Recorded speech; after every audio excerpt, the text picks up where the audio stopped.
Pandian store சீரியல்ல அடுத்து வர எபிசோட்ல என்ன மாதிரியான ட்விஸ்ட் எல்லாம் இருக்க போகுதுங்கிறத இந்த வீடியோவில் பார்க்கலாம். சக்திவேல் முடிவு எடுத்துறாங்க. எப்படியாவது பாக்கியத்தோட பொண்ணு நம்ம சுடரை கல்யாணம் பண்ணி வைக்கணும்னு சொல்லிட்டு முடிவு எடுத்துறாங்க. இப்ப நேரம் முத்துவேல் கிட்ட வீட்டுல இருக்க எல்லாருமே கூப்பிடுறாங்க. எல்லாருமே வீட்டுக்கும் வராங்க. என்ன விஷயம்டா சொல்லுன்னு சொல்லிட்டு காந்திமதி கேக்குறாங்க.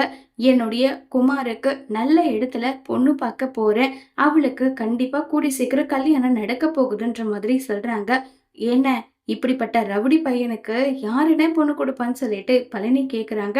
அது வேற யாரும் கிடையாது, அந்த முட்டாள் பையன் பாண்டியன் இருக்கான்ல, பாண்டியனோட சம்மந்தியோட வீட்டுல இருந்து தான் பொண்ணு எடுக்க போறோம். அதான் அந்த பொய் சொல்லி வீட்டை விட்டு இப்ப வெளியே போயிட்டாலே மயிலோட தங்கச்சி சுடர் இருக்கால, அவளுக்கும் நம்ம குமாருக்கும் தான் கல்யாணம்னு சொல்றாங்க.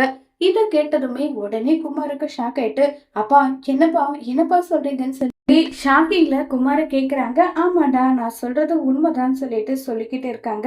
இத கேட்டதும் முத்துவேல் இங்க பாருடா, கௌரவத்துக்கு பாடுபட்டெல்லாம் ஒண்ணும் நடக்காது. நான் என்ன சொல்ல வரேன்றது கொஞ்சம் கேளுன்னு சொன்னா கூட அதெல்லாம் முடியாது. நான் என்ன சொன்னனோ அதை கேட்கறதுல எனக்கு எந்த தப்பும் இருக்க மாதிரி தெரியல.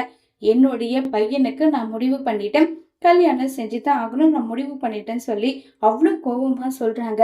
இத கேட்டதும் முத்துவேல், இங்க பாரு சக்திவேலு, உன்னுடைய முடிவு, நீ யாரு கூட கல்யாணம் பண்ணி வைக்கணும் உன்னுடைய பையனுக்கு நீ நினைக்கிறியோ அவங்க கூடவே நீ கல்யாணம் பண்ணி வையின்னு சொல்லிட்டு கோபமா அங்க இருந்து கிளம்பி போறாங்க.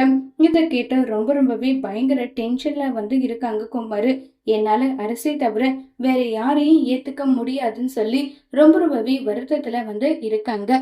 இத மீறி எப்படி குமாரோட கல்யாணம் நடக்கும், குமார் இந்த கல்யாணத்துக்கு ஒத்துப்பாங்களா இல்லையங்கிறத வரப்போற எபிசோட்ல வெயிட் பண்ணி பார்க்கலாம். தேங்க்யூ.